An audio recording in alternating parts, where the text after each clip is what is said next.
Hi, welcome to the COVID-19 Lake Norman and North Mecklenburg briefing call. Today is Friday, May the 1st, 2020.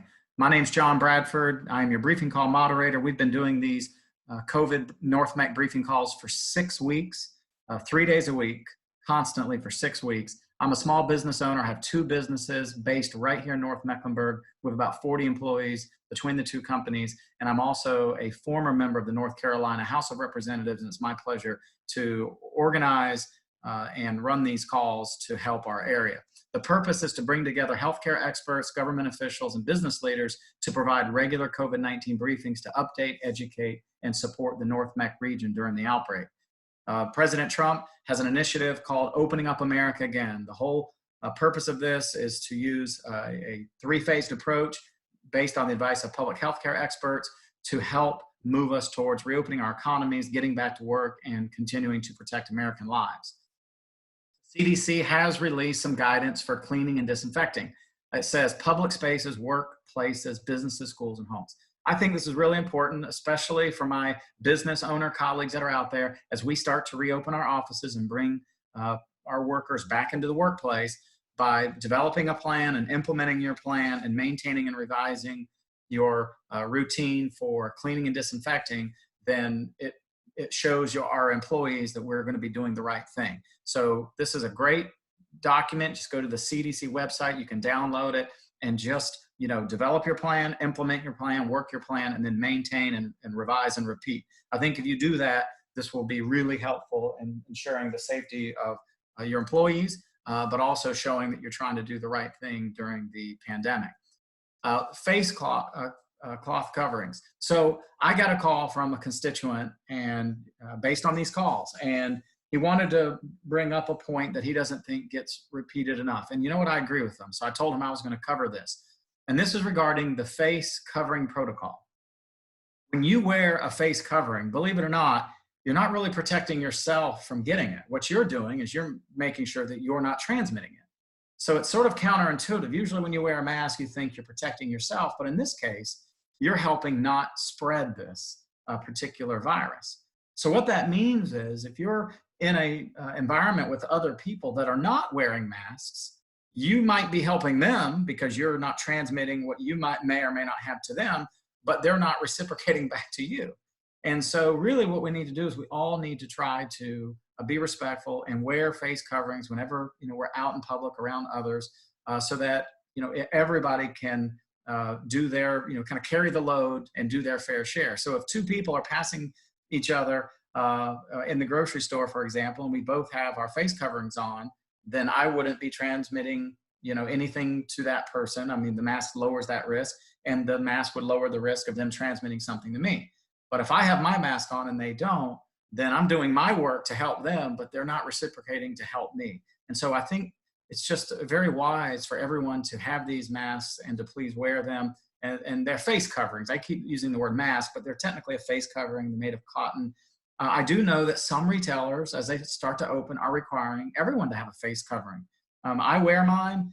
You can still talk on the phone through them if you need to. They do get a little warm, but it's doable. I wear mine and it's just fine. Indera Mills is a North Carolina-based company, and they are now making youth face coverings. These masks are great for probably young adults and up, but they are probably a little big for our youth. So there are now some face coverings made for our youth. $2 a mask, 12 dozen minimum order, so $24 plus the cost of shipping. Go to shop.inderamills. Sorry for spending so much time on this, but I just wanted to talk about that face covering protocol. Still, think about that to help someone else, and hopefully if everyone does this, then we can really work together as we start to get back to opening our businesses, which I think is very, very important. Total number of cases has now surpassed 1 million across the U.S., 60,000 deaths. So, just want to show you these numbers from the CDC. 19 states are reporting more than 10,000 cases. North Carolina is definitely not one of the hot spots like you see in Florida and Georgia and even Texas and California. We're along with South Carolina kind of near the, I'd say middle of the pack. FEMA rumor control, great website. Don't be scammed. No one that wants to get your personal information to give you money. If someone's telling you they are going to send you your stimulus check, they're probably scamming you. the IRS and the Treasury, they know how to get a hold of you. They know where to send the check. Don't be scammed. There is a new rumor. I always share new rumors. And this rumor is, did FEMA seize supplies from the Department of Veterans Affairs? And the answer is no. FEMA does not and has not and will not divert any orders of personal protective equipment from our federal, state, and local partners, nor does FEMA have the legal authority to do so. So just know that FEMA is not taking any supplies from the Department of Veteran Affairs. This website's been really great. There's a whole list of rumors out there, and they have added them as we go along, and I've always covered the latest and greatest. And this rumor was posted yesterday. This is something, we've seen a lot in the headlines of some of these larger, well-known companies taking money from the Payroll Protection Program. I think we saw Shake Shack and Ruth's Chris, and I'm not trying to single any one business out, but a lot of these businesses are now returning some of the money. But I think what that did is that sort of raised an issue about, really who should be getting these monies. They're really intended for small business owners. These publicly traded companies and companies with access to capital, are not necessarily probably the likely intended target. So what's happened is the SBA and the Treasury have updated some guidance on what it takes to actually make the loan certifications in good faith. And there's some new FAQs that are out. This is very important. You go to home.treasury.gov. If you search for PPP in the little top right corner, then you'll get this Q&A. It is a PDF, but I want to point your attention to question 31. It's really question 37, but it pivots back to question 31. And it talks about, it makes it clear as to who, is really income eligible for these. And what the government has done is they're giving amnesty through May the 7th. So if a company took a large chunk of money and now under these new guidelines, they probably shouldn't have, you can in good faith return the money without any harm, any penalties, anything from the government. So they're now going to be auditing $2 million loans and up. So if you're a business in the North Mac area and you're a big company and you've taken $2 million or up, or a big chunk of change, and perhaps you in good faith you don't really need the money with the new guidance, you can return it by May the 7th. So I would encourage you to go read these Q&As, and I just wanted to share that with you because this is something that these guidelines have been developing almost daily based on the outpouring of cash from the program. But when you see these big companies taking the money and now returning it, it's created some new guidelines. So I just want to share that with you. We're still under a state of emergency here in North Carolina. Here's some helpful information for you. The latest numbers, 10,923 confirmed laboratory cases, 399 deaths. That's up from 354. 547 currently hospitalized. That's down slightly from Wednesday, which was 551. And the number of counties are still at 98 out of 100 counties. So nothing has changed there in terms of the number of counties. Moving on, the North Carolina House and Senate did pass, they both passed a respective version of what they're calling the Pandemic Response Act. So the Senate version was a $1.4 billion bill. The House version was a $1.7 billion bill. And I know that usually you go into conference, but what they're doing is they're taking the chairs, and they met last night, and I think they've come to terms. So probably we should expect a vote today on Friday with some number that's going to be, I guess, in between 1.4 and 1.7 billion.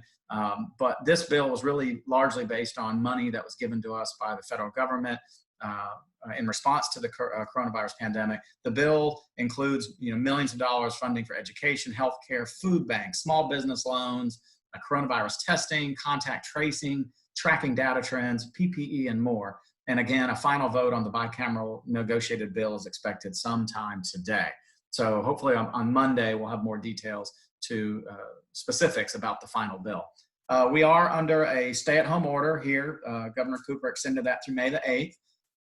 I will admit there's 3 phases. I thought we were in phase 1. I really think we need to be in phase 1, but phase 1 technically doesn't start to May the 8th. If you look at the guidelines here for phase 1, I don't really see any difference to phase 1 than where we are at this moment. So, it's almost like come May 8th, we're going to be in phase 1, but phase 1 is going to feel a lot like where we are today. So I don't know why we just don't go ahead and say we're in phase 1 right now, but this is where we are. So once we get into phase 1, whenever that starts, we're not going to see a tremendous difference than where we are today. But eventually, where we need to get sooner than later is phase 2, because phase 2 is going to be where the stay-at-home order is going to be lifted with strong encouragement for vulnerable populations to continue to stay at home. And then there will be a limited opening of restaurants and bars and other businesses with, very strict safety protocols that'll have reduced capacities. There'll be an increased number of public gatherings.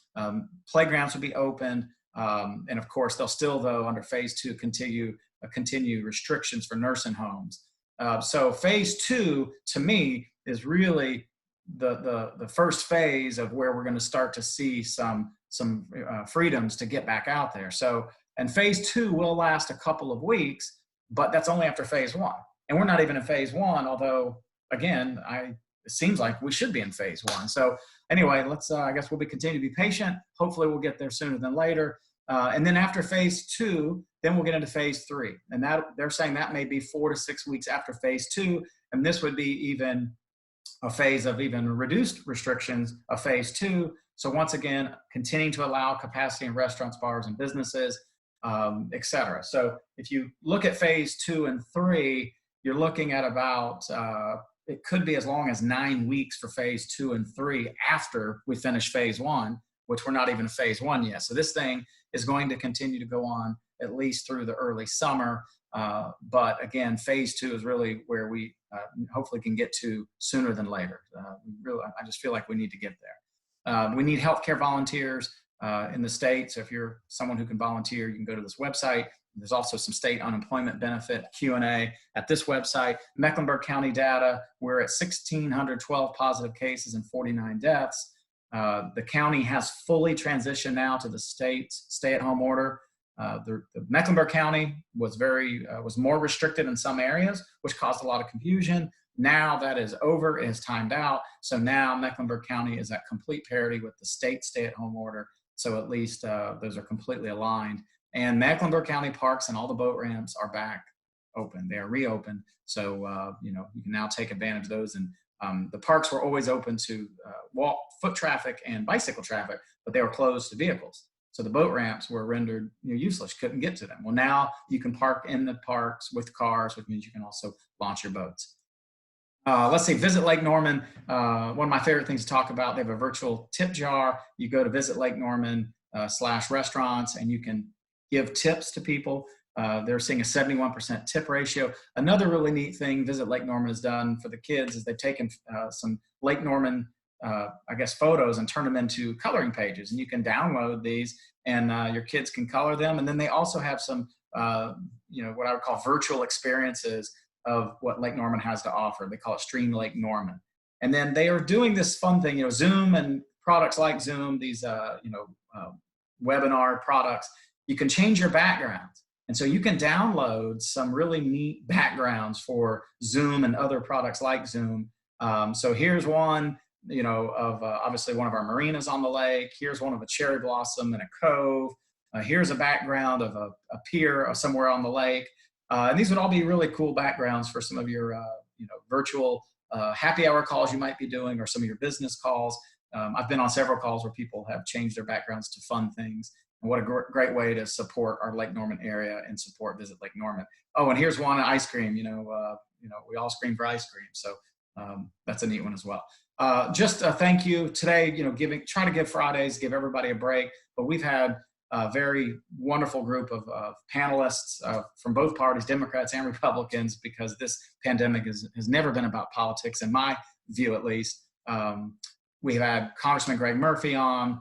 He's been a mainstay. Dr. Jack Faircloth, a local medical doctor. Every Wednesday, we have the United States Small Business Association, North Carolina State Director Thomas Stiff, Mecklenburg County Commissioner Pat Hotham, Cornelius Mayor Woody Washington, Huntersville Mayor John Annarella, Davidson Commissioner Matthew Fort has been joining us as of late. CMS board member Rhonda Cheek has joined us a handful of times.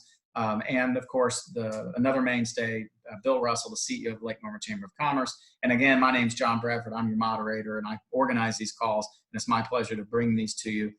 You can find these on Elect Bradford at Facebook. I post these at Elect Bradford. So be sure to follow Elect Bradford, and I post these there. Our next briefing with some of our panelists, again, will be Monday, May the 4th. So just a couple days away. Send your emails to lkntogether@gmail.com. lkntogether@gmail.com. We are stronger together. I want you to take care of yourself, take care of each other. This does conclude today's briefing call. Thank you and have a great weekend.